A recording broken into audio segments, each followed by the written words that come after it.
Sal just got a $40,000 raise this year. By December, he'll be broke.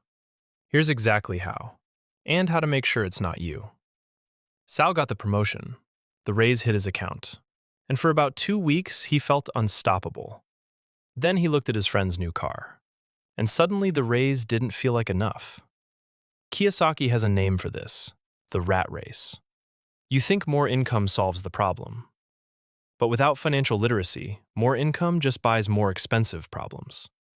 You run faster on the treadmill, and you're still standing in the same spot. Sal wasn't working for freedom. He was working for money, and money was about to work against him. Sal walks into the dealership. Leather seats, new car smell. The salesman says the magic words: "You're approved." He signs for a $40,000 SUV, 90% financed. He drives off the lot smiling, because for the first time, he feels like he's made it. Here's what nobody told Sal. Wealth is what you don't see. That SUV in the parking lot, that's not wealth. That's Sal converting wealth into a car right in front of you. Housel puts it simply: spending money to show people you have money is the fastest way to end up with less of it. Real wealth isn't the car. It's the option to say no to a job you hate, a boss who disrespects you, a life you didn't choose. Wealth is the money that's still sitting in the account, quietly not being spent. Here's the twist Sal didn't see coming. People on the sidewalk do look at his car, but they're not thinking Sal is successful. They're thinking, I want that car. Nobody's admiring Sal. They've already forgotten he exists. They're too busy imagining themselves behind the wheel. He bought respect. The car got all of it. So why the rush? Why not wait, save, think it through? Because of a thief nobody talks about: inflation. Every year your money sits still, it quietly loses value. And when the system trains you to expect that, it trains you to spend now instead of later. Ammous calls this high time preference. When money is easy and constantly losing value, a whole society stops planning for the future and starts consuming everything today. Sal didn't just buy a car. He reacted to a broken incentive. Kiyosaki would say it plainly: Sal didn't buy an asset. He bought a liability. An asset puts money in your pocket.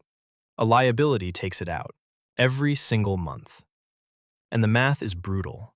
The second Sal drove off the lot, the car lost 25% of its value. He's now paying interest on $40,000 for a car worth $30,000. Let's do the math Sal skipped. That $500 a month car payment, invested instead at an 8% return, grows to over $90,000 in 10 years. So Sal didn't spend $40,000 today. He spent $90,000 of his future. He traded a decade of freedom for a machine that depreciates every single day and ends up in a scrapyard. Picture two villagers, Harry and Linda. Harry catches 1 fish a day and eats it immediately. Linda catches fewer fish today because she's spending that time building a fishing rod. For a while, Linda looks like she's losing. Then the rod is finished, and Linda eats more than Harry ever will again. That's lowering your time preference.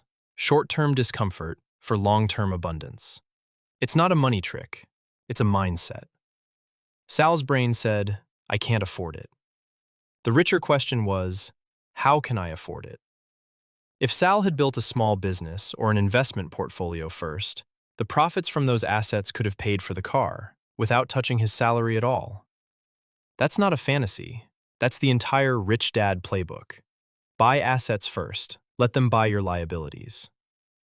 Here's how Sal takes control next time. 20% down. 4 years max on the loan. Monthly payment under 10% of his take-home pay. Simple rule. It forces one decision every time: utility over status. Being rich is having stuff. Being wealthy is having time. Don't let your ego spend money your future hasn't earned yet. If this hit home, hit subscribe and send it to one person who needs to hear it before they make the same mistake Sal did. That's how we grow this together.